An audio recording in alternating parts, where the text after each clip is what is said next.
You're standing on a grassy field in the center of a coliseum the size of a football stadium made of pink marble. Mingling around you are the 100 or so other people here to audition for the event of the season, the Gladiator's Gauntlet. Surrounding the field are viewing areas stacked and raised, giving the cheering citizens of Chatan a prime view.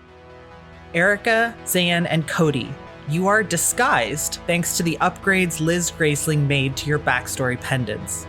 Max and Jasmin have just arrived on the field with the other prisoners who are trying out for the Gladiator's Gauntlet. Their handcuffs were removed, and you watched Jasmin crumple to the ground unconscious. What do you do?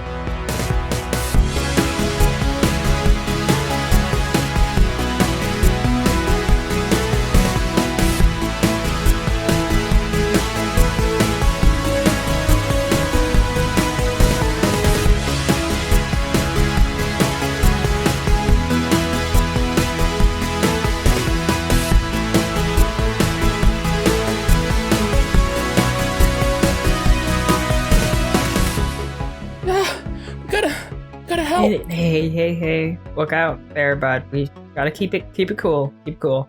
Sure, she's fine. Oh, sure. Yeah, sure. I'm not sure she's fine. She's probably not fine, but like, keep it cool, because just, yeah. Okay. Gonna watch to make sure that Jasmin gets up, though. Yeah, I kind of want to see what the reactions to, like, the guards are. Why don't you make some insight checks? I can do that.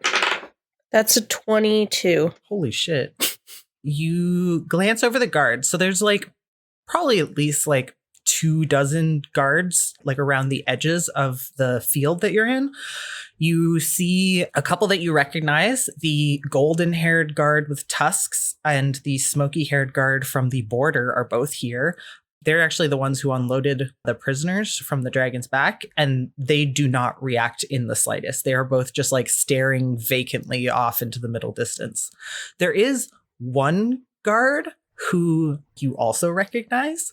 Her skin is like this like greenish tint, and her hair Slime is guard. drippy and wet, and you recognize that it's the slime guard who knocked out Cody. Oh. And she goes, "Oh no," and like starts to like walk over to where Jasmin fell, and then she kind of like jolts and stops in place and just kind of like also stares off into the middle distance. Now she stops. The best NPC that my character strongly dislikes.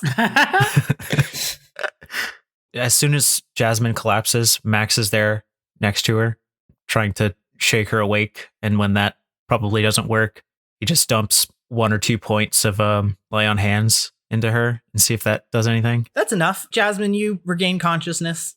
You're laying on the ground with Max crouched over you. Are you okay? Yeah. What happened? I don't know. You just kind of collapsed. Oh, I think I had some dreams to catch up on. I'm fine. Sleep debt.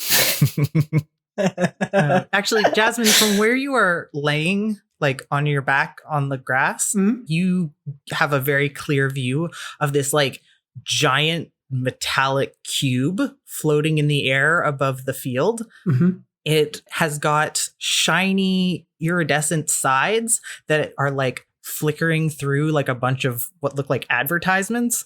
And then you watch as they like change, and they are now showing the zoomed in face of a woman laying on the grass with a big green smear across her cheek and her dark hair haphazardly flown out around her. And you realize they are all zoomed in on you. Oh, God. It's a Jumbotron.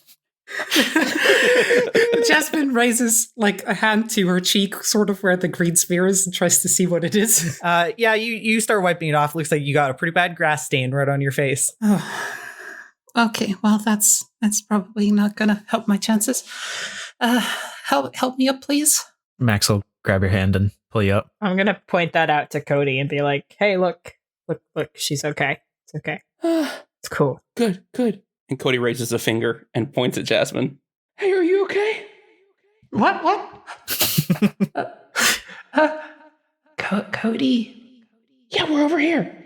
And the Little slight little wave to his side. And Zan said, be cool. He's trying to be cool. Not really cool. Can I tell which one is them? Why don't you make a perception check at disadvantage? Because you are flustered and they look very different. I rolled a 13 and a 14, so that would be a 17, and yeah. Yeah, you see kind of at like the edge of the crowd of auditioners, a little blue air genasi who is waving surreptitiously at you. What looks like an orcish woman with a long braid, and a tiefling who's a little taller than you remember Zan being. Jasmin will kind of like elbow Max and like whisper in his ear, "Oh, hey, I think the others are there. At least I'm pretty sure that's Erica and Cody in disguise. I don't know who the hot tiefling is though. It's taller than Zan." It can't be Zan. Listen, they can change how they look, but they cannot change how tall they are. That's specifically against the rules. And anybody who gave them these things would have told them that. Actually, could you all just make a perception check? See how you're taking in the area? 19. 9. 17. It's 13. Big ol' Uno. All right. Jasmin, you are just very flustered, and I imagine kind of trying to hide behind Max until at least the Jumbotrons stop projecting like 30-foot tall close-ups of your face to the crowd. Yes. Max just looks happy, content, kind of looking around and smiling, soaking in the like roars of the crowd. Like he's done this a bunch of times and is just kind of basking in it. Erica and Cody. To the rest of you, the crowd is just like a sea of people, but the two of you can kind of discern that there is one area of the crowd that is clearly more important. There's an area that is sectioned off with these gold walls where 10 fancy people are sitting in a row. Fancy people. Fancy people. Fancy. I was going to do the same thing.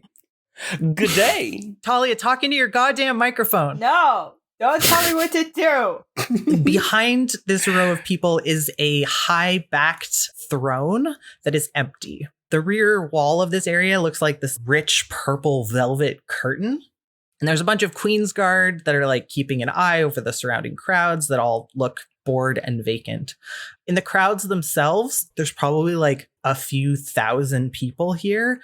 The seats aren't packed, but there's like a good turnout.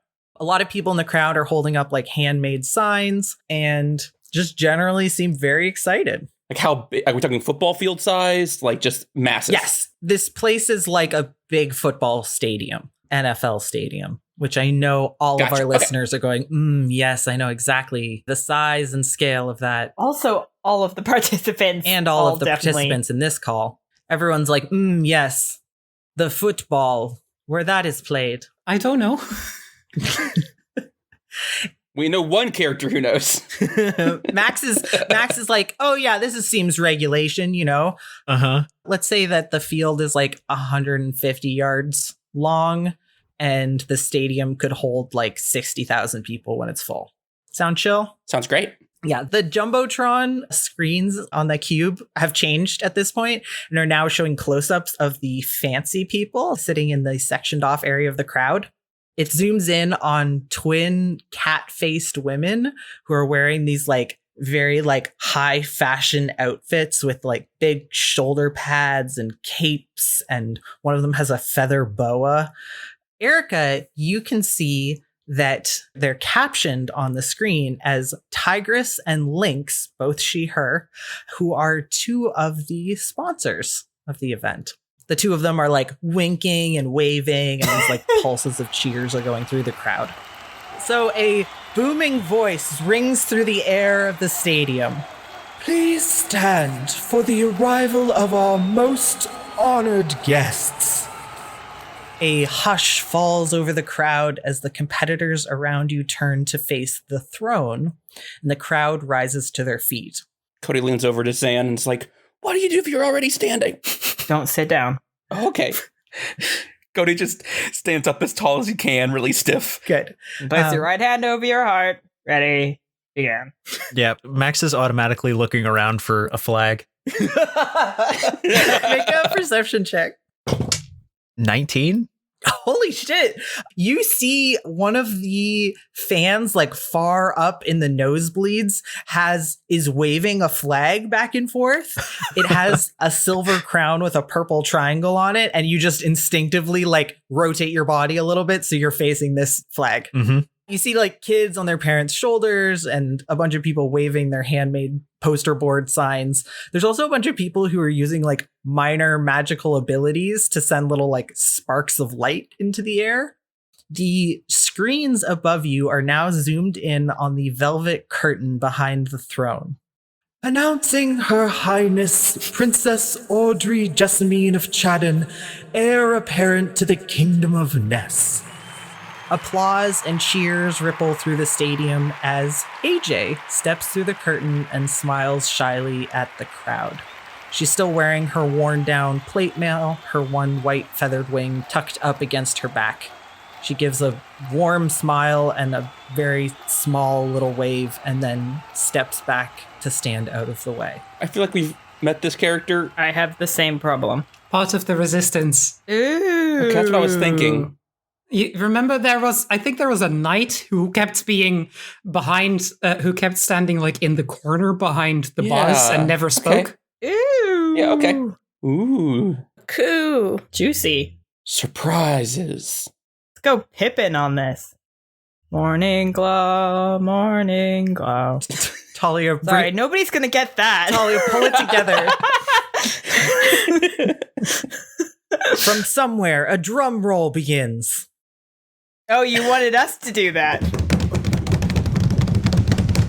Announcing Her Most Exalted Royal Highness, bringer of peace and prosperity, keeper of the soul of our lands, the good Queen of the Kingdom of Ness. The curtain flies open, sparks erupting, and the crowd just goes fucking nuts. Allison, you gotta. Say, can you see? Wait, what did you want me to do? I was thinking we were gonna get up. Oh. No. Stepping out of the darkness, skeletal arms spread wide, is a woman who instantly strikes fear and awe into your hearts. Her face is a gold-plated skull decorated with white flowers and deep green ivy. The eye sockets glitter with purple magic. Her dark gown sparkles with a rainbow of colors, a slit extending along the side showing off the gold bones of her leg. On her head rests a massive crown, a twisted tangle of silver thorns and flowers supporting a piece of a purple crystal geode that swirls and glows with the light of a far-off nebula. Theory confirmed. Fuck yeah. How inappropriate would it be if I said girlfriend discovered? Not at all. Go for it. Gotta look at those gowns. Is she like an actual gilded skeleton or is this like armor? She is an actual gilded skeleton. What?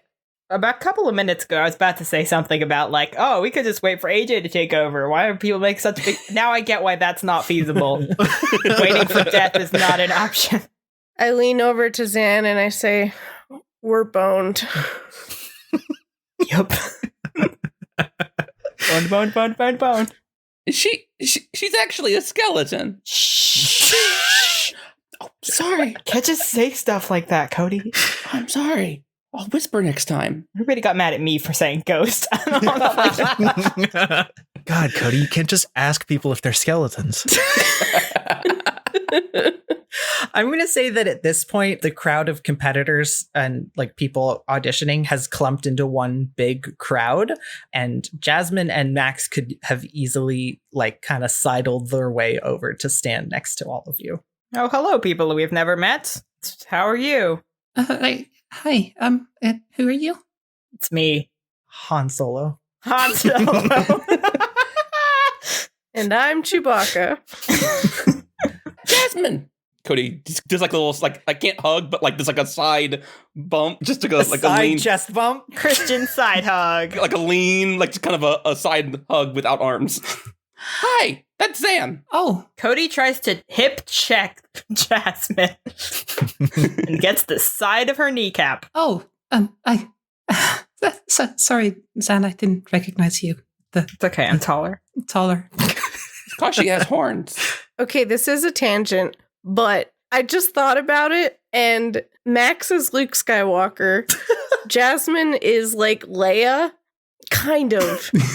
Cody is totally R2D2. He's totally R2D2. Zan is Han Solo. No, I'm sorry. Jasmin is C-3PO. Oh, yeah, you're right. You're right. You're right. And then I guess Erica is Leia, maybe. I can see that, yeah. Erica is the leader. What a great That's thing. a little bit of you're a little short for It's a a stormtrooper stretch. action going there. Why is Jasmin C3? To messed up a perfectly good Anxious. robot is what you did. Look at it. It's got anxiety. Because she has anxiety. Tall, anxiety. We're doomed. Those are the two personality traits that C3PO Yes, has. Yes. BFF with Cody. Fair. Incredible. All right.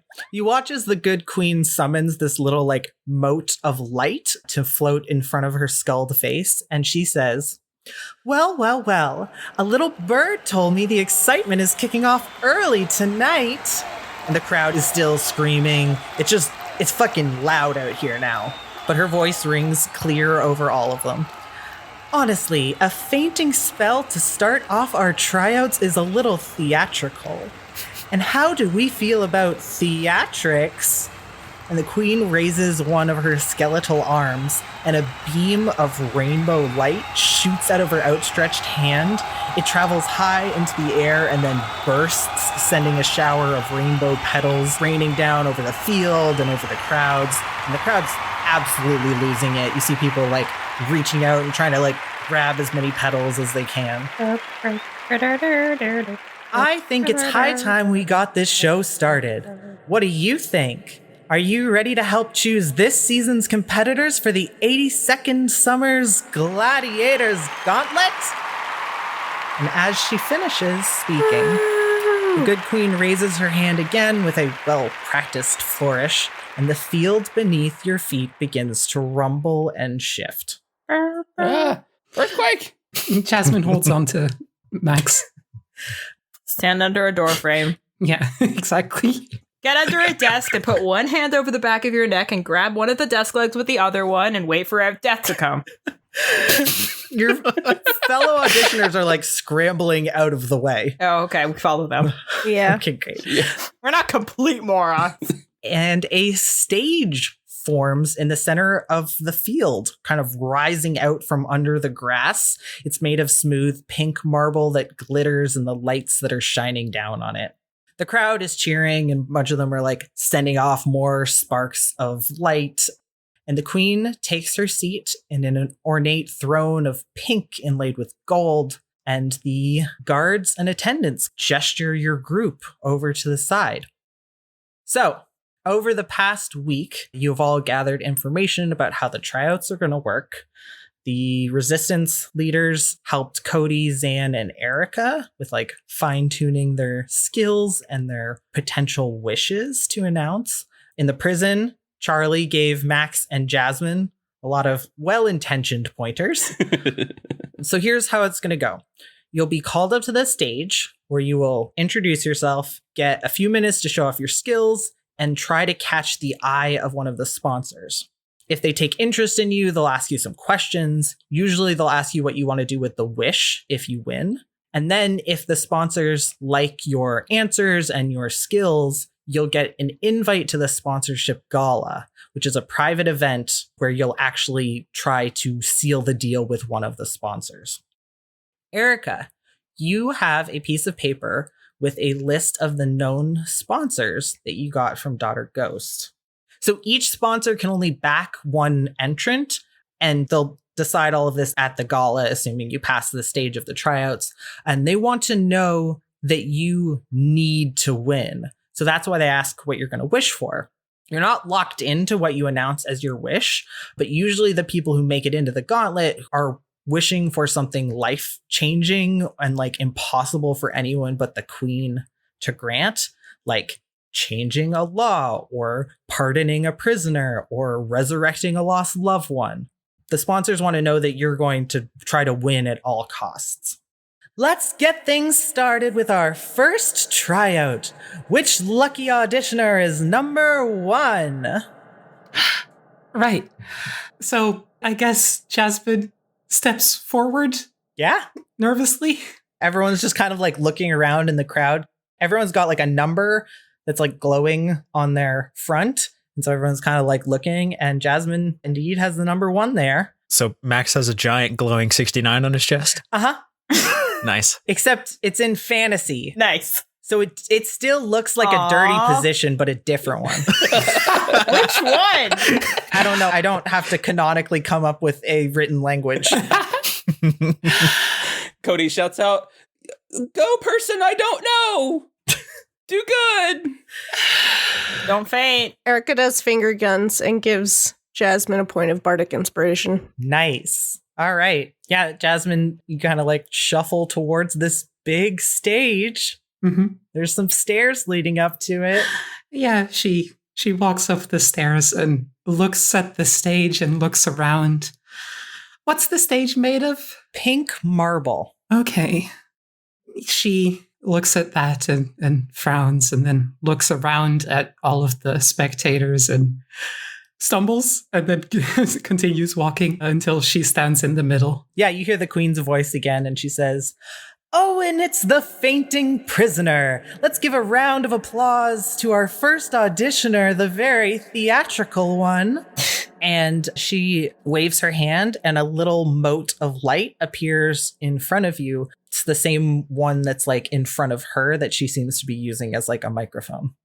Hi, I'm Jasmin. She, her. I might need some dirt for my talent, if that's possible. "Oh, anything you need, dear." And the queen raises her hand, and just a big lump of dirt crashes down onto the stage next to you. It's maybe like a 6-foot tall pile of just like loose earth. Okay, thanks. She kind of breathes in for a moment and then scrambles up the pile of dirt, and she sits down in it, cross-legged, looks around, thinks better of looking around, and closes her eyes instead. Tries to do some breathing exercises to make her hands somewhat less shaky. And then when they are, she puts them both in the pile of dirt in front of her. And after a few seconds, there's pockets of a pinkish, yellowish green glow that appear here and there in the dirt, which emerge and form seeds, which sprout around her, growing into hyacinths and roses and chrysanthemums and orchids and all sorts of flowers in a radial pattern originating from her. Are there any blue roses? Sure, there can be a blue rose. Why do you want a blue rose? Because they're hard to get in Animal Crossing. Yeah. Yes, absolutely. There's a blue one. There's also a golden one and a black one. Fuck yeah. Got that golden watering can action. Could you roll a constitution check What for? for something? Oh, you'll find out. All right. It's not a great stat that I have. How much is bardic inspiration again? A D8. I'm just going to roll that because I know I will need it. Oh no. Uh-oh. Natural 20 plus 8. Holy Oh shit! my God. Why did you do that? Hang on. I rolled maximum on both. You maxed out both die. Yes. That is amazing. You're so fucking constituted. Holy shit. All right, great. I got some extra sleep just now, so you know. Power nap. Jasmin did a power nap, and it's the secret to overcoming anxiety. Jasmin, having your hands in the dirt and these plants growing around you, you feel like Nula is like right there with you, encouraging you and gently reminding you that you are safe and everything's going to be okay. And you feel surprisingly calm for being in a stadium full of screaming people. The like row of sponsors up there, the like Jumbotron screens that have been focused on you flick to like showing their faces, and they're all just shrugging and looking at each other. Mm-hmm. And the queen says, well, that was something. I know everyone here in the kingdom likes flowers. And then she like shoots out a beam of light and more flowers rain down on the crowd. But looks like none of the sponsors want another florist after the Winter Games of 79. And she like chuckles and all the sponsors laugh and there's like a ripple of laughter across the stadium. Okay. Well, better luck next time. Next up, number 2. I think after that disappointment, the almost unnatural calm that came over her when she was casting the spell kind of just shatters, and the shouts break through her concentration, and she's brought back to a reality where the eyes of thousands are upon her, watching and judging, and the tremor in her hands comes back, displacing the earth. And in response, almost as if to try and keep her there, the plants grow vines that wind around her arms and legs and thorns that dig into her skin. The flowers turn into pitcher plants and Rafflesia before the whole thing wilts and dies, disintegrating. So Jasmin is just like in this tangled mess of vines and stinky plant gunk. Mm-hmm. Do you try to get down off the stage? Yes. Make a strength check. Should have kept bardic inspiration for this one. 12 minus 1 is 11. All right. Yeah, it takes you like way too long, but you do kind of manage to like wrench some of the vines out of the dirt and limp off the stage, tucking them behind you. As you're climbing down, you pass a maroon tiefling who is stepping up on the stage, who looks at you and gives like a little start, but then like quickly looks away. Do I recognize her? Oh yeah, it's Tallulah. Ooh. She walks up to the middle of the stage, grabs the mote of light, and says, "Name's Tallulah, she, her." And the crowd lets out like a big cheer, and she gives her battle axe like this big like twirl. Woo! Tiefling Zan lets out a little woo. And she says, "Your Highness, could I request a horror of your own choice to defeat in combat?" And the queen just like lights up and is like, "Of course." She raises her hand as the pile of dirt that Jasmin left on the stage grows and shifts and solidifies, and this like hulking mud golem stands there, its mouth just like dripping with gunk, and it lets out a big roar. Does it still have some of the like thorns and creepy flowers? It definitely has a bunch of thorns and creepy flowers dug into it. Zan grabs Erica next to her and goes like, "Wait, what the fuck? You can just fight something?" Why did Apparently, I thought it was like a talent show. Fuck this shit. All right. Okay. Cool. Yeah, Tallulah just drops the mote of light and begins like circling this creature and swinging her axe in these like very exaggerated flourishes and doing just a completely unnecessary number of flips. I'm gonna cast Vicious Mockery on Tallulah. Okay. And I'm gonna say, "Yeah, playing in the mud. Good show." Okay. What is her save for that? Oh my word. What's a wisdom? Oh my god. Gotta go get her character sheet. She got a 16. Dang it, that saves. Okay, nothing happens. Damn it. Yeah, Tallulah continues flipping and slicing, and the crowd is just like eating it up. when she finishes off this mud monstrosity, she like lifts the hem of her shirt to wipe her face, giving the crowd like a full view of her abs, and her fans just go like buck wild. Zan's sweating profusely. Jasmin averts her face. It's fine. We're fine. Everything's fine. At least like half of the sponsors sitting in front of the queen all like raise their hand, and the good queen nods to one of the cat-faced women. I mean, they don't sit in chairs and hit a button and turn around whenever they like something. No, they sell. that would have been good. It makes sense because they have to be able to see the thing. That would be pretty disappointing for this one. Yeah. It sounds But great. yeah. I'm going to press it. Wow. That was a loud crash. Sounds like mud. Slurp. Slorp, slorp, slorp. Ooh.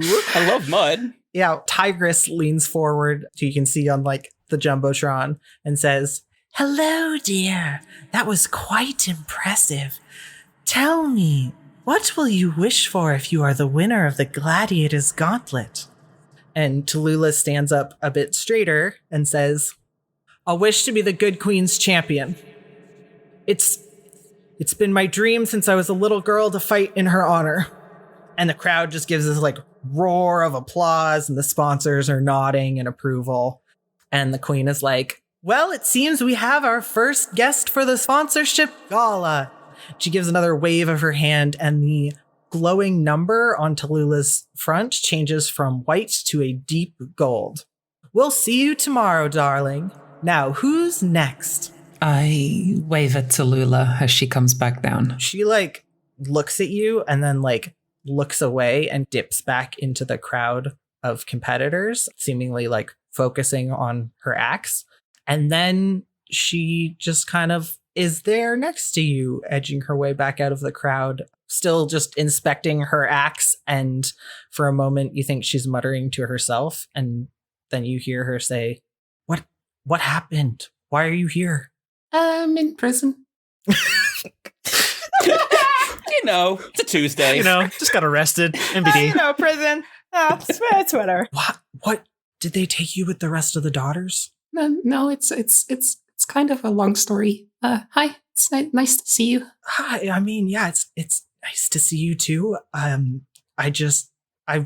Different circumstances would be. Jesus. All right. So yeah, a bunch more people audition.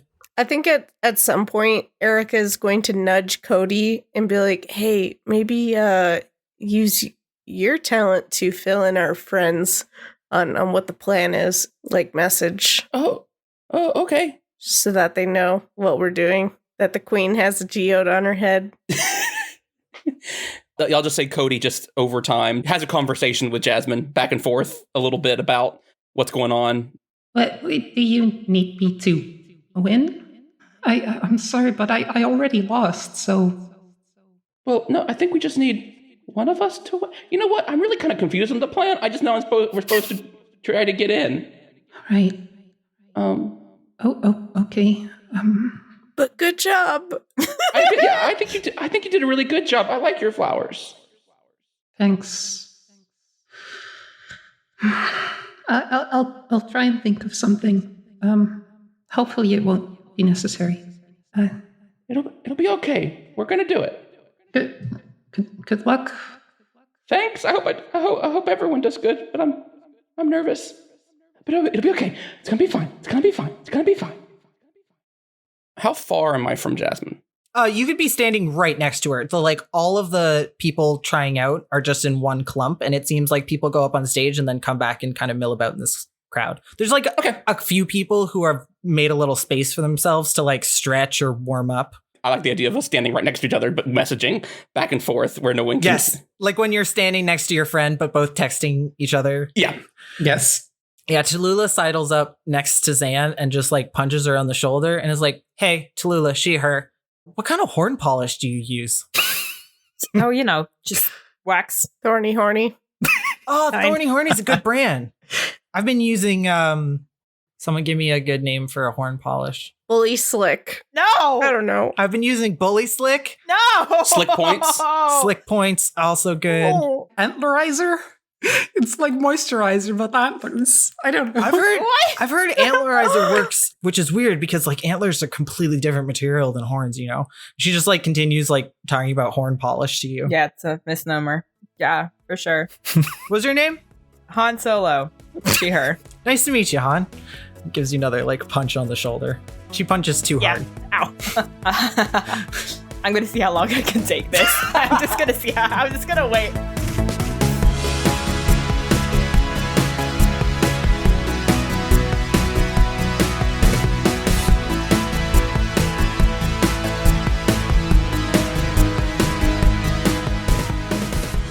Well, hello, welcome to Dice Disasters. This is the part of the show where we stop pretending to be other people and start pretending to be ourselves. I'm Alan, and with me today, I have Allison and Oliver. Hi. Hi, I made a mistake in this episode and I made too many characters. There's a lot of them. I'm sorry. I tried. It's almost like you had a stadium to fill, and you decided to put people in it. Okay, but imagine if you had tried to show us every single tryout, and then there's just a new podcast that has 100 episodes, and it's called the Gauntlet Tryouts. Gauntlet Tryouts. Yep. 95 NPC tryouts that you'd have to do. Perfect. Yep. Well, the good news is I got to name a lot of characters after listeners. Yeah. So I'm just going to run through them real quick. Let's see. Okay, I'll start with the sponsors first. We have Seymour the Brave, named after Seymour Disapproves on Tumblr. Tigress and Lynx are named after Tigress Types and Lynx of Storms on Tumblr. Marbles is named after a listener who goes by the name Marbles, who is Badass Sunshine on Tumblr. We also have Aurora, who is named after a Tumblr user, Aurora Shard. We have Jazz, who is named after Nez Jazz on Tumblr. We have Professor Azrael, named after Azrael, who is Agent of Calamity on Tumblr. And then we have a competitor whose name is Ink on Fresh Newspaper, named after, you guessed it, Ink on Fresh Newspaper on Tumblr. If you didn't catch all of those, that's fine. I'll say their names again in the episode and then in the next episodes. Those are such amazing characters. I didn't even know all those were named after listeners because those names are just so good and so suit the characters you created, Oliver. Yes. So Talia has been running our Tumblr. Doing such a good job. So it's much easier to like, if you write a review for us on Apple Podcasts, I'm like, all right, we got your name. We're going to put it on their spreadsheet.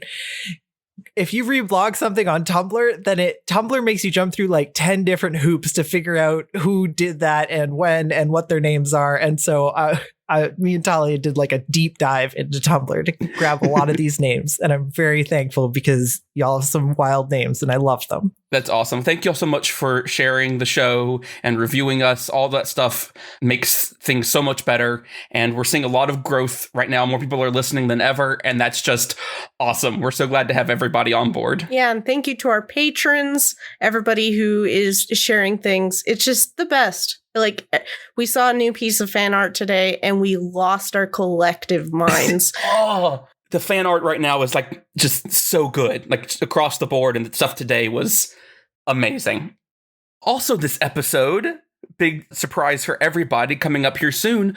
We have some new music that Allison performed for the podcast. Y'all, it's really good. It's so good. It's really, really good. We can't spoil it, but you'll know when you hear it. Who?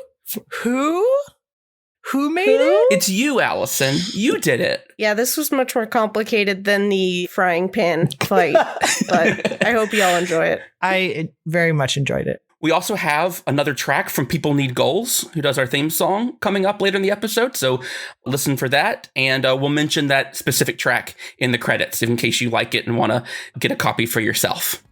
Well, as always, you can find us on social media. On Twitter, we're at Dice Disasters. On Instagram, we're at dice.disasters. And on Tumblr, we're at dicedisasters.tumblr.com. And you can find us on our website, dicedisasters.com. Yay! And now, back to the episode. Here we go! Bye!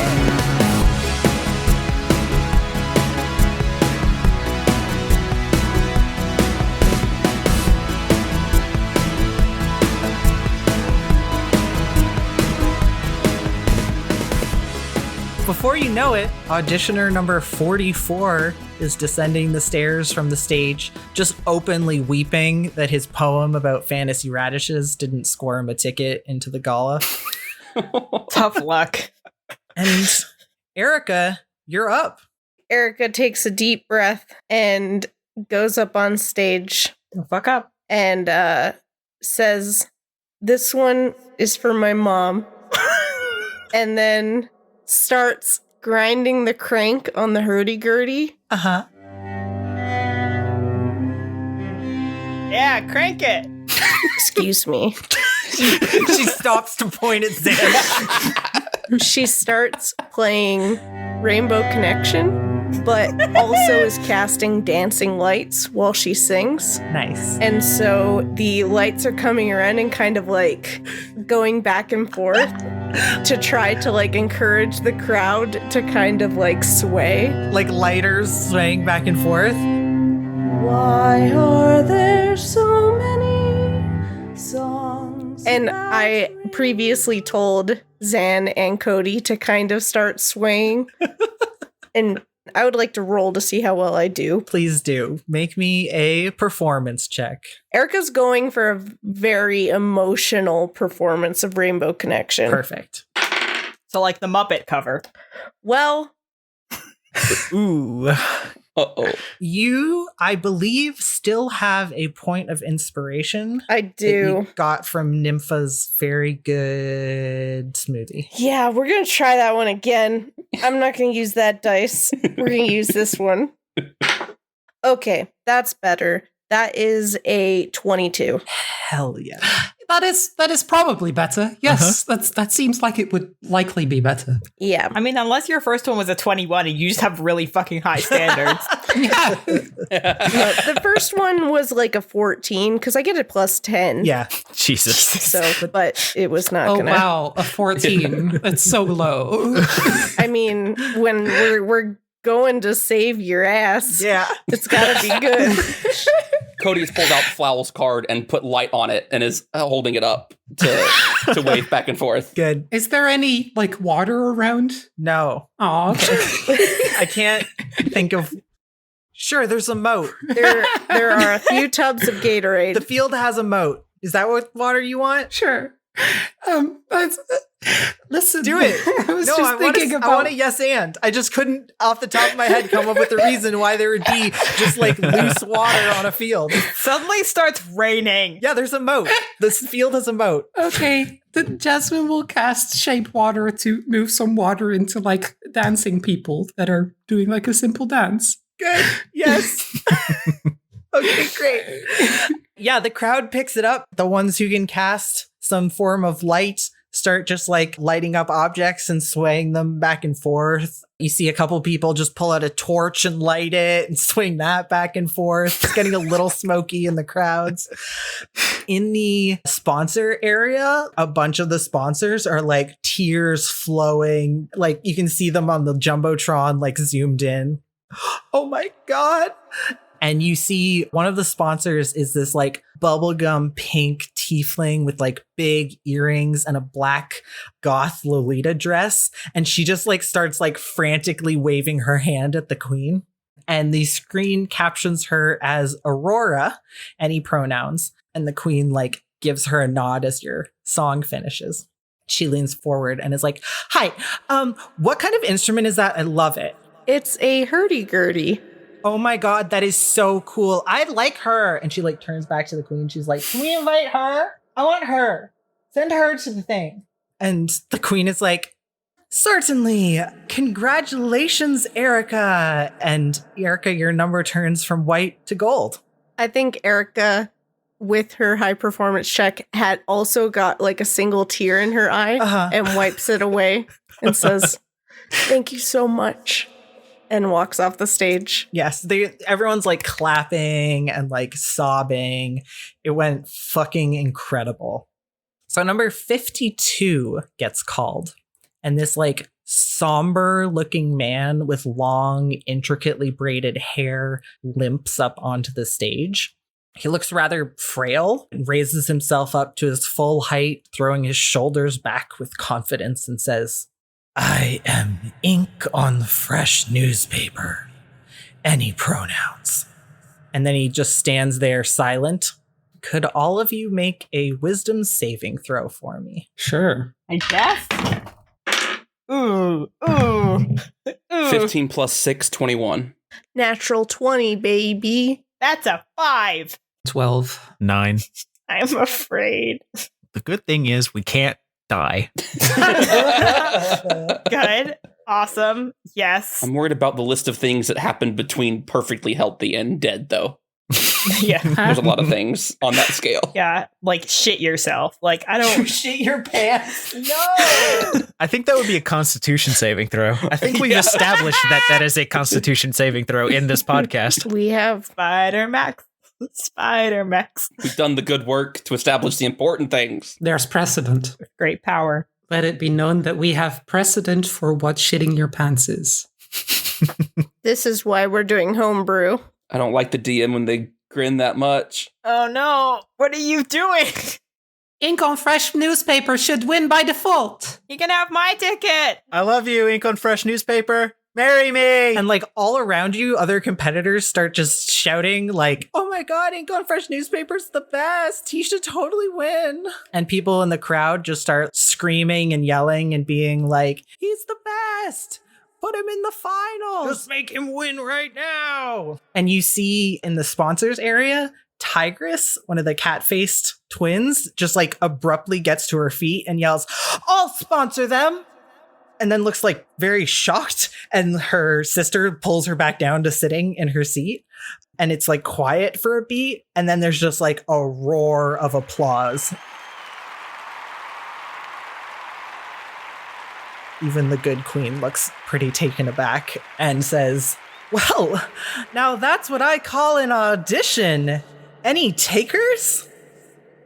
Every single sponsor raises their hand. And the queen nods to one of them, who is this like bundle of gray veils and robes. And they lean forward and you see that they are captioned Azriel, they, them. And they say, and the wish?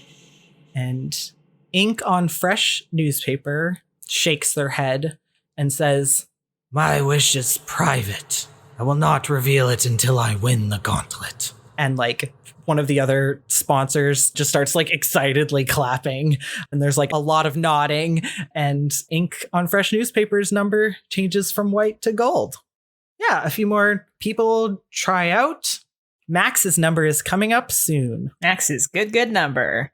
The weed number. Cody, knowing that Max's and his numbers are very close to one another, Cody's just going to sit down on the ground and kind of just like work on composing himself. He's going to miss Max's performance, but he's just going to be sitting there trying to calm himself before his turn. Great. I think Jasmin will kind of sit next to him and try and help by like holding his hands. And maybe she'll cast Bomb of the Summer Court on him. I love that. Aw. He gets a I think little- at some point, Erica has walked up to Max and is like elbowing him in the ribs and been like, hey, so what's your talent? And has no idea if Max actually knows who she is. Jasmin pointed her out. Max, did you pay enough attention? I rolled so bad on that perception check. Yeah.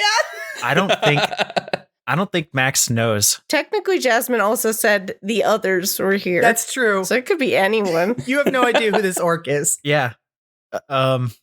Max just kind of looks over and is like, I'm gonna do like, I'm pretty strong, so I'm gonna go like, just go show off, I guess.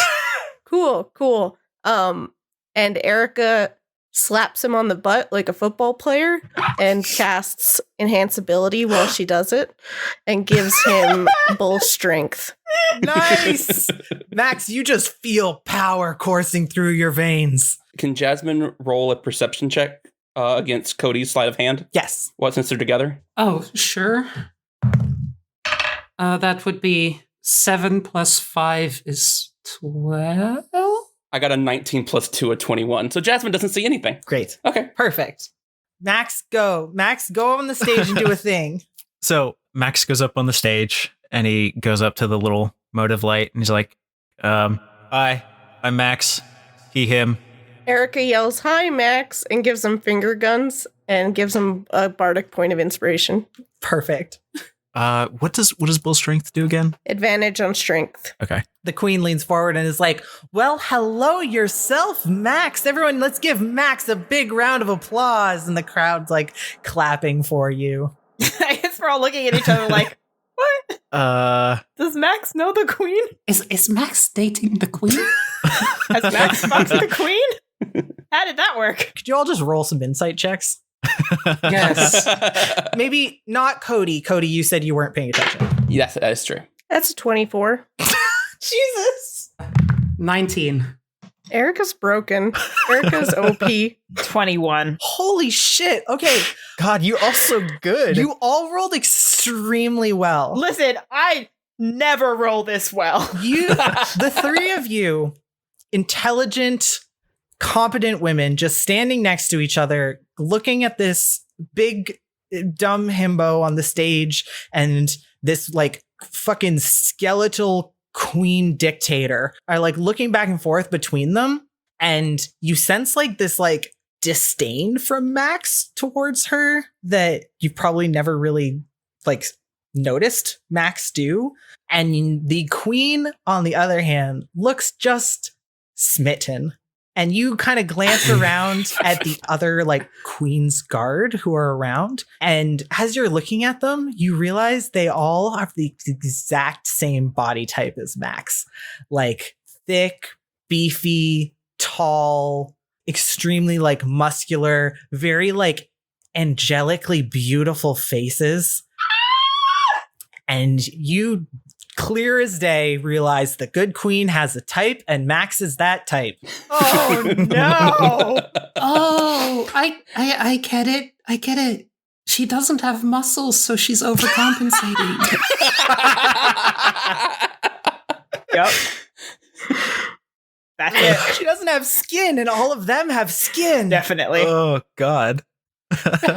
Cody looks up at Jasmin. What are you talking about? Can I get a ball and, I don't know, 4 or 5 volunteers?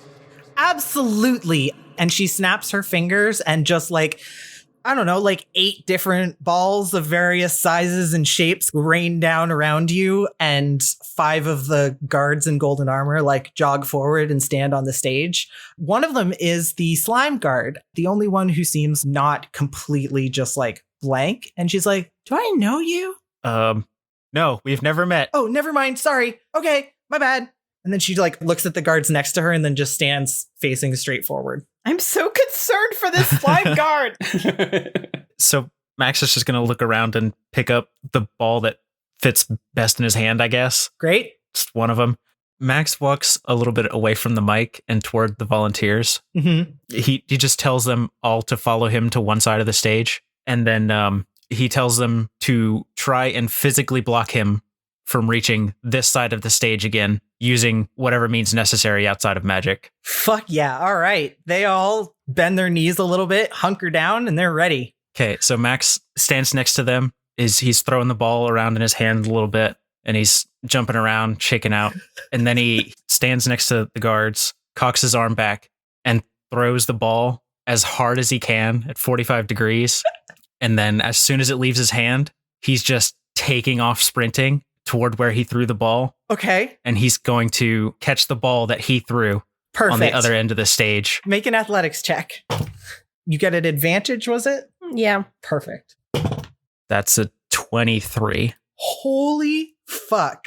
Can you please describe to me how you catch this ball? So Max launches the ball to the other side of the stage, and then he's just sprinting down the length of the stage, watching it in the air, still running forward. He catches it against his chest, and then he stops, does a full 180 and pivots and starts sprinting back in the other direction. Great. Cool. All right. He told the guards to try and stop him from... Yeah, 3 of them hold the line and 2 of them start rushing forward and are going to try to tackle you. Okay. I'm going to have you make athletics checks to try to juke and dodge out of the way. Sorry, I used an actual football word. I'm so sorry. Can I cast Hold Person? Yes, you can. Do it. I think Jasmin holds up her hand, looks around and tries to do it sneakily. She's going to try and cast a third level hold person on the two going towards him. Great. Could you make a perception check for me? Sure. 16. One of the guards is wearing like the golden circlet that all of them have usually been wearing. Mhm. And the other isn't. The slime guard isn't wearing one. Okay. And so they get to make wisdom saving throws, right? Yes. The one wearing the circlet fails and just stops frozen in place. The slime guard gets a 15. That meets it, which beats it because I don't have the staff, so it's my spell DC is 15 instead of 16. She stutters for a minute, but is still going to try to tackle Max, who is running forward. So Max, make an athletics check to try to dodge her. 21. 21. All right. Yeah. As one of them like stops frozen, the slime guard comes in from the other side and you manage to just like slip right between the two of them. And the slime guard fully just tackles the other guard to the ground and both of them go tumbling off the edge of the stage. And you keep running. There's now 3 of them in front of you forming like a pretty solid line. How close are they to the edge? Yeah, I'd say they're about 5 feet apart from each other and from the edge. Okay. Max is just going to keep up full sprint. Are they in like full plate armor? Yeah, with titty windows. Okay. Well, this is going to hurt, but Max is going to full spear the middle one off the stage. With a spear or with his body? No, a spear is like shoulder into stomach. Ah, a sports. A sports word. I thought he was going to conjure one of his javelins and just skewer them. All right, roll an athletics check. 6 + 7, so. You still have Bardic Inspiration if you want to use it. Oh, I do. D8. Yes. +8. Holy shit. So 21? Mm-hmm. You feel yourself brimming with energy. You're like, man, Erica really believes in me. And you just fucking spear the guard closest to the edge. Not Erica. That orc lady. Excuse me. This random orc lady believes in me. You feel yourself grinning with confidence after this random orc lady just like gave you a good football smack on the butt. And you're like, I can do football. And you send this guard just like comically cartwheel flying off the side of the stage. Other 2 try to like grasp at you, but they're too far and you're already past them. And the crowd is like on their feet, screaming and cheering. And you have made it to the fantasy touchdown area. What do you do? Well, the process of me spearing this guard off of the stage also brought me with them. Okay. So we're just both kind of on the ground off the side of the stage. Perfect. And after a minute, Max just stands up and just kind of raises both arms and throws the rock down. Great. Yeah, the crowd's going nuts. The queen is like excitedly clapping and she's like, I have no idea what that was, but we are definitely going to institute as our newest sports ball game. Oh, perfect. Oh my God. Just perfect. The sponsors are like clapping. There's this one guy with like blue slicked back hair and this big handlebar mustache who's like going like fist pumping like, yes, he did it. I knew he could do it. His title says Seymour the Brave, he, him. And one of the sponsors is actually like standing. She's this like round faced elf with gold ringlets and these tall spiral antlers. And she's wearing like just like a big ruffled dress with a bunch of petticoats and is like fanning herself very excitedly and just like swinging her arms in the air. Like, I have a question. And the queen nods to her. The caption reads, Jazz, she, her. Young man, you have just really blown us all away, and I was wondering if you were to win the gauntlet, what would be your wish for our good queen?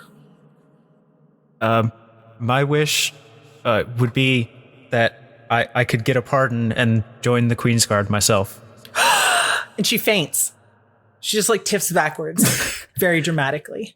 And the crowd like gasps, and the queen is like, oh my God. Yes, all right, perfect, great. And your number instantly glows gold, and she's like, you and I will talk later.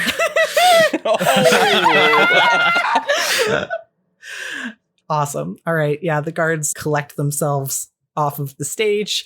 I don't know, a guy gets up there, he summons his dog Familiar, and they both just do a lot of flips. It looks really cool. Both of them?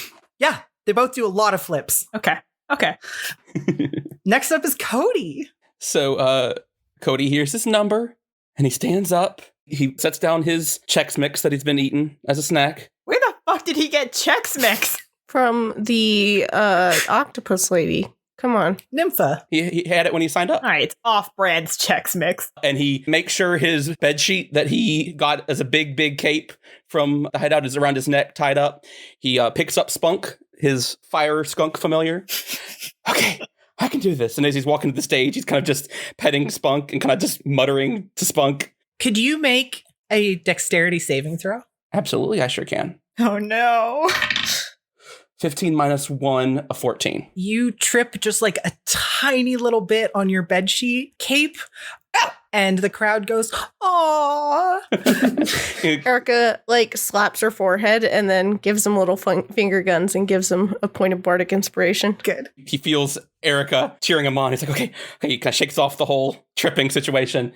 Okay, Spunk, usually people are like, we practiced, we prepared for this, but like, we haven't really practiced this one, so I'll just say, I believe in you, and I believe in us, and we can do this. And Cody kind of just slowly climbs up on stage with this massive bedsheet dragging behind him with Spunk in his arms.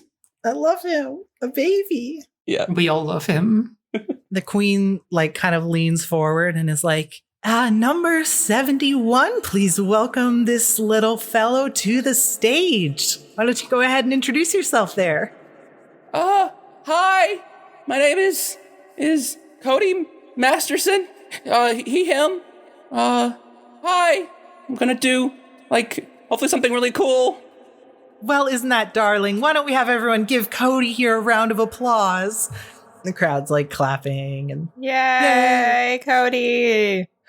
Thanks.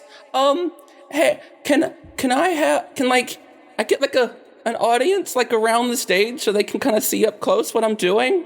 yeah, you asked for that, and like a lot of the competitors kind of like look at each other and look at you, and like I'd say like half of them come towards the stage. Zan stands towards the back. Great. There's a few that are still like stretching because they haven't gone yet, and like at least 4 who are just weeping because they didn't get in. Okay. Okay. And then also, I might. Can I cue some music in the middle of my performance? Just to get some like, happy, exciting music. Aurora, the like pink tiefling pop star, just like gets to her feet and is like, "I'll do that. I can do that." Okay. Thanks. I'll point at you when I'm ready. You got it. Okay. Since it's a magic trick, I want to roll to see how well it goes so I can describe it properly. Do it. Roll your mystery magic checks. I will say that you have bardic inspiration from Erica. Mm-hmm. Because Jasmin came and sat next to you and like tried to help you prepare. I'm going to say she gave you the help action, which means you can roll one of your checks at advantage. Okay. I will roll this one at advantage then. Performance or something? Probably performance. I'll do performance. The first one was an 18. Second one is also an exact 18. So it's 18. I am going to add the bardic inspiration because Erica is good and powerful. Do it. Yeah, just really knock it out of the park. That's a 5. So what, 23? 23. All right. Okay. So Cody takes the mote of light. It's like, hello, I'm Cool Cody the Magnificent. And I'm going to defy death right here in front of your eyes. Who let him do this? More of the competitors move closer and are like, uh-huh. Death? Cody? And Cody points at Aurora. Start the music. She summons like a spectral bass guitar and just fucking shreds on it. Cody just kind of looks out and kind of sees Zan and Erica and just gives them a little smile and a nod. Zan gives thumbs up. Okay, as with any good feat, I have some assistance. Good feat. I want to first introduce you to my friend, Helpo. And he casts Mage Hand, and the little floating ethereal hand pops out. Oh no, not help. Say hello to Helpo, everybody! Hi, Helpo. Hi, Hello. There's like a lot of kids in the audience that are like waving with both hands, like very excited about Helpo. The most important thing is when you see Helpo count down from 3, I want you to count down with them. Can you do that for me? Yeah! Woo! The crowd boos. Great! And my other assistant, and Helpo goes down and picks up Spunk. So this is water. You're familiar, but in a form that looks like spunk. Spunk is a little skunk, but instead of black and white, it's red and yellow, kind of almost in a fiery pattern. And the tail is kind of fiery, and that's not actual fire, but it just kind of has a spiky vibe to it. Perfect. This is my familiar Spunk, and he's gonna help out. Everyone give a round of applause for Spunk. Woo! They're all clapping. And while that happens, Cody presses a button on his spell bands, and a glowing energy starts coming out of Spunk. I need to know if any adults in the audience are kind of like, Spunk? Yeah, you make a perception check. Oh, no, that's a 5. Okay, you don't know. I don't see anything. I wasn't paying attention. You were confused about, you were like, is it always been spunk? Where the fuck did he get a skunk from? So Cody goes to the middle of the stage, and he takes off his bedsheet cape and kind of whips it around in front of him. And now for the show! And he slowly lifts the sheet up over his head, and he covers his whole self with the bedsheet. So it's just like Cody under bedsheet. Ghost. Okay, I'm gonna put my hands out! Spunk, come up in my hands! And Spunk just jumps up onto Cody's sheet-covered hands. Okay, everybody, here we go! And Helpo goes up out in front of Cody and puts up 3 fingers. 3, 2, 1. And Spunk jumps from Cody's hands, does a backflip in the air, turns around, and just blasts the blanket with fire. Absolutely just the most fire you've seen Cody or the familiar produce. And Spunk lands in Helpo's open hand, and you watch as this blanketed fiery form kind of just starts wiggling around and then falls over, and all that's left is like nothing. It's just blanket, ash, and dust on the stage. Cody? There's a collective gasp from the audience. Can Erica and Zan make a perception check at disadvantage? Because you're distracted by just seeing your friend erupt in fire. That's a 20, not a natural. I got a 6. Erica, just in a brief corner of your eye, you notice Cody has just appeared right in front of you amongst the crowd. I think that I jolt for a second, but then I don't do anything. And so Cody just kind of stands there trying not to be conspicuous. Helpo and Spunk start moving out over the audience. And then, Erica, you can kind of hear Cody muttering to himself, okay, let's finish this off real good. And you see him, and in his hands, he's holding his Skygle card, which you've seen him use before to cast Featherfall, but that is not what he's doing right now.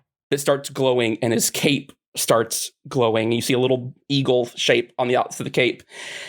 And Cody's hair goes a little bit weird, like he's underwater. Like something's just kind of wrong.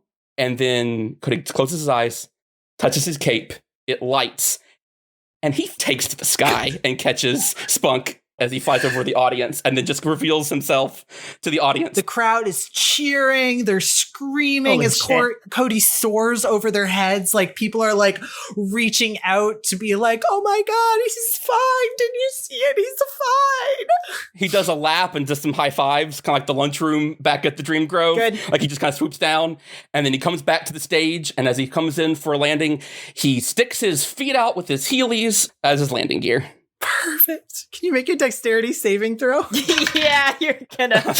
That's 11 minus 1, a 10. All right. Yeah, you land on the Heelys and they kind of slip out from under you and you land on your butt and go thump, thump, thump, thump, thump across the stage. But you manage to do a ta-da and put your arms up at the end to save it. Yeah, and then he does a little bow at the very end. I'm done. Was it good? All of the sponsors are clapping. People are like, this is amazing. Look at this kid. 2 of the sponsors actually get to their feet and look back at the good queen. And one of them is an old man in patchwork wizard robes with a big floppy wizard hat. And his caption says, Osden Grumblow, him. And he like leans forward and he's like, yes, that's the kind of spunk I'm looking for. I shall sponsor him. I shall sponsor him. Just Spunk? Or me? No, you, young man. I forgot your name already, but you and that little devil creature. The other sponsor who stands is this like stout man with two prominent ram's horns coming out of his balding head and this like big jovial grin. And his caption reads, Big Jim, he, him. And he's like, now, Grumbo, I want to hear this young fella's wish, and I want to see him at the sponsorship gala. You and I have a lot to talk about. What with all of the flying? I'm good at flying. You're good at flying. We need a business partnership is what we need.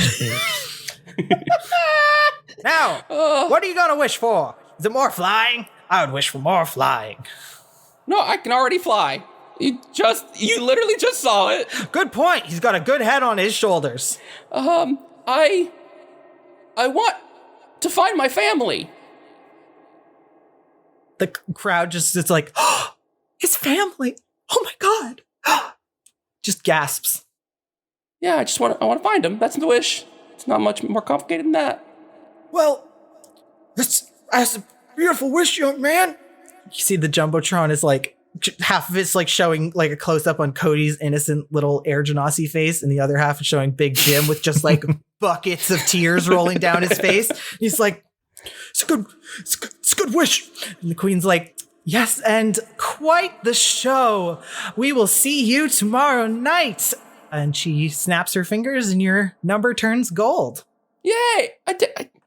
Ba-da-ba-ba-ba-ba-ba-da. Cody like looks out and tries to find all his friends. Gives a thumbs up to Zan and Erica for helping provide cover for his reappearance. Good. He's like, thanks. Zan's like, what? I thought you were going to need me. Where were you? Yeah, you all mingle back in the crowd. The numbers are really ticking up there. Could you all make perception checks for me? 22. That's a 10. 13. 15. 13. The tryouts keep going, and eventually, number 85 is called to the stage. That's you, Zan. Leading up to this, so like when 84 is happening, Zan takes a moment and casts Spiteful Strike on her short sword. If anybody's paying attention, they would see sort of lines of green sort of crack from her sword and like spread out to cover it in this long sort of green liquid that's dripping off of the tip, and it occasionally sort of drips and hits the ground with like a sizzle. And she walks up to the platform and just sort of holds it next to her, like flicking it to the side to like splatter this like green acid everywhere, and stands up there and says, Your Highness, I would like you to give me something to fight. Oh, good. Erica gives finger guns. Great. You all have bardic inspiration. Talia, do you have any preference? Something plant-based would be amazing. Yeah, so the Queen raises a hand and snaps her fingers, and you feel the stage under you kind of like rumble for a second, and then just a big crack, and you see that it has split in half. And out of the like fissure that has formed, these like tendrils of vines start leaking out, and they try to scramble and find purchase on the smooth stage, and eventually this creature pulls itself out that is just a ball of writhing vines and teeth. Zan grins. This is perfect.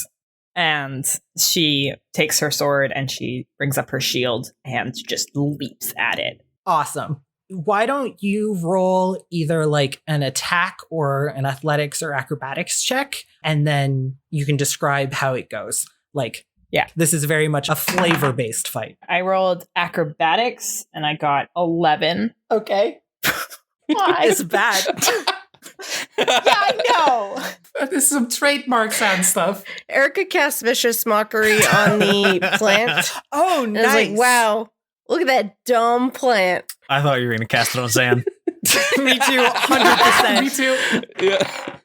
It gets a 12. That does not save So it takes 3 points of damage, but it'll have disadvantage on its attack. Great. All right. Yeah. So Zan, you leap forward. You're like poison blade ready to strike. And as you come in, it like whips out one of these bony, viney tendrils and smacks you backwards. And you like skid back, but manage to land in one of those cool, like 3-point stances. And you see this creature just let out its best roar and then like cower a little bit before you. And you can take another attack. Zan roars back. Good. Yes, she does. Zan just goes, ah! Tallulah's in the audience and is like, yeah, get it.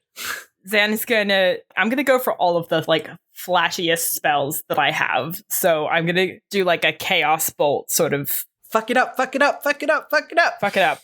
Roll an attack with your chaos bolt. Okay. It gives a spell attack. Yeah, it's a spell attack. 22. Fuck it, it fucking hits. Yeah. I have to roll to see. What type of I rolled damage it 8 is. twice. Yeah. Assume that Erica just keeps yelling insults at this plant. Great. Yeah, you're burning the rest of your spell slots just destroying this plant. Oh, it's a cantrip. I can go all day, fuck baby. Yeah, all right. Yeah. The plant is like howling and writhing as Zan like dances around it, getting in jabs and stabs, and then she raises a hand and beams of energy shoot out of it and blast into this plant monster. What kind of damage did she do? Lightning damage, because that seems pretty cool. Hell yeah. Actually, no, fire. Fire is cooler against plants. Yeah. Twin beams of like green crackling fire just like shoot out of Zan's outstretched hand and ignite this beast. It just completely goes up in flames. It was so weakened by Erica's hidden insults and Zan's slashes, and it just fucking is reduced to a pile of ashes and bones. And you stand there. Zan walks over to it and takes her short sword, just still sort of glistening with glowing green slime, and just like stabs it down into the pile of ashes. Hell yeah. It looks badass. Great. The sponsors are like giving like some like decent claps and nods. You're probably like the, I don't know, 10th or so person to do like just like fight stuff as your talent. And you see that one of the sponsors, actually the one like furthest down the row of them, who has like a hood pulled up and has thus far just like barely moved, not said anything, leans forward and just goes, ha! And the screen pans over to like zoom in on her. And you see this woman with like glittering silver skin wearing a white masquerade mask. And she's smiling just like an absolutely like feral grin. The caption says, "Pride of Breda, she, her." And she is wearing what looks like leather pants and this hooded crop top that says "babe" on the front, which I guess only Erica can read. And she like turns and like whispers something back towards the queen, who like chuckles. And the queen says, "And it seems you have scored a ticket, young Han Solo." And your number changes to bright gold as the crowd applauds. Zan winks at this person at the end. Oh, she gives you a big wink back. Could you make a perception check for me? Yes. Something that I have famously rolled very well on this entire session. I'm excited for your... That's a 10. All right, great. Yeah, she gives you a wink and you get this like weird like chill, but you don't know why. Great. I actually really want to know, so I'm going to add my bardic inspiration to that. All right, yeah, you focus just like a little bit harder. All right, it's just 13, whatever. Oh, it's a 13 total? Yeah. You catch like a glint of green. Ah, fuck. And yeah, the rest of the auditions go by until the queen finally like steps up and says, "And our last entrant, number 99, would you please take the stage?" And you all watch as this like, I don't know, pretty like small hooded figure in ragged robes cautiously kind of climbs up the stairs onto the stage. Once in the center, shaking hands pull down the hood, and you see someone you recognize. A young vampire, skin covered in intricate markings, with her fangs worrying her lower lip. She leans towards the glowing moat and says, I'm Alex, she, her. And there's this like long, awkward pause where she doesn't do anything. And prompts the queen. I'm really stealthy and I'm really good at fighting and no one's sneakier than I am, and I can prove it.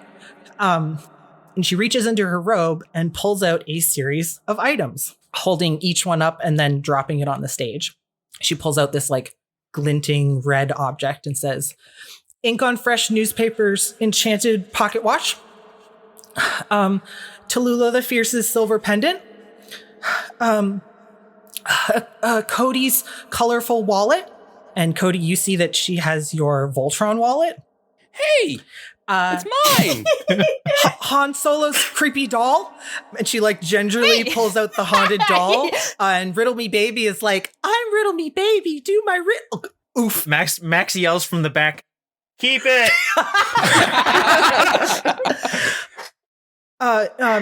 Max's weird, colorful pen. Shit. And then she like reaches both hands in and pulls out. And she's like, Erica's frying pan with a face on it. And like clang, clang, clang as it drops to the ground. And a guard's circlet. And she holds up this like gold circlet clenched in her little hand. And actually, could you all roll an insight check for me? 16 plus 5, 21. 13. 23. 18. If you got more than a 17, I did not. you see the queen's like purple glowing eye sockets just like flare momentarily as Alex holds out this gold circlet, and the queen like turns to scan the guards. Well, that's certainly a talent, isn't it? And Alex just kind of stands there with this like pile of items at her feet, and she is shaking. As she's like pulling items out, the crowd is going from like confused murmur to like a spattering of like chuckles and claps to just like full out applause by the time she's like emptied out this giant pile of stuff. The sponsors turn and mutter amongst themselves for a bit, and then the screens focus on this like stocky dragonborn in the most simple outfit of any of the sponsors. They're just wearing like a plain black suit, and their caption reads, "Marbles, she/they. What's your wish, kid?"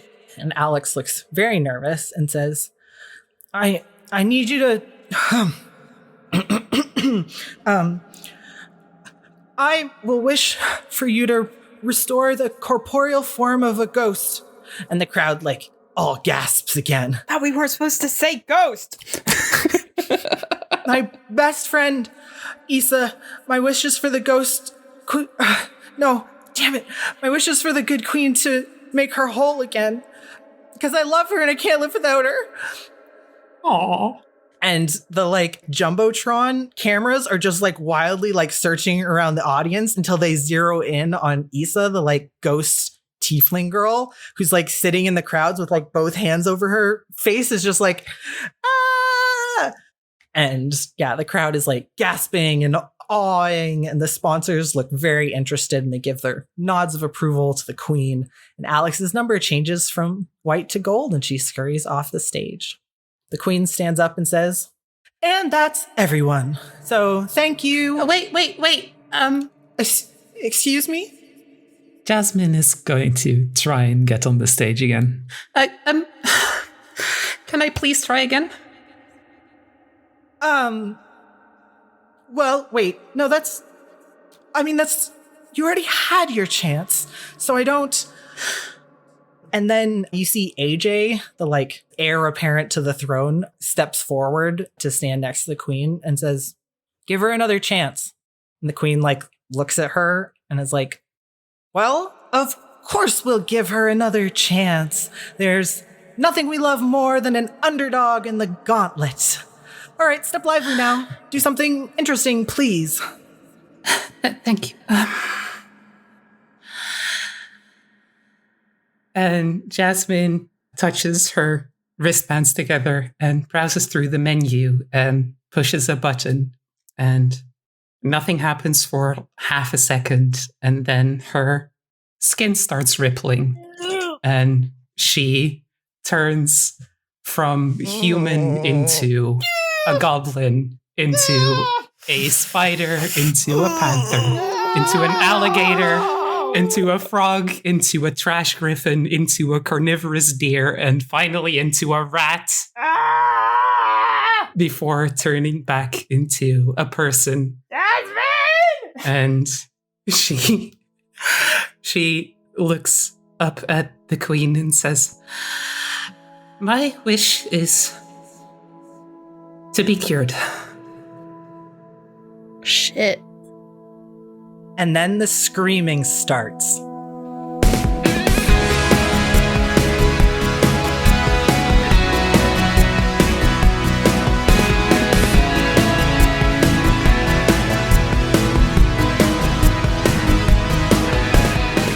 You can find us on Twitter at Dice Disasters, and we have more information about the show and the cast at dicedisasters.com. Our website was made by Allison Otting, who plays Erica. Dice Disasters is edited by Alan Brazzell, who plays Cody. Our cover art is made by our own DM, Oliver Northwood. We had some additional music this week. Erica's hurdy-gurdy performance was wonderfully performed by Allison Otting. Cody's tryout music was Stage Smashed Windows by People Need Goals off their EP Billion Cuts Side B, which you can find on Bandcamp. Thank you for listening. Our story will continue with an episode next week. Subscribe so you don't miss it. Bye-bye.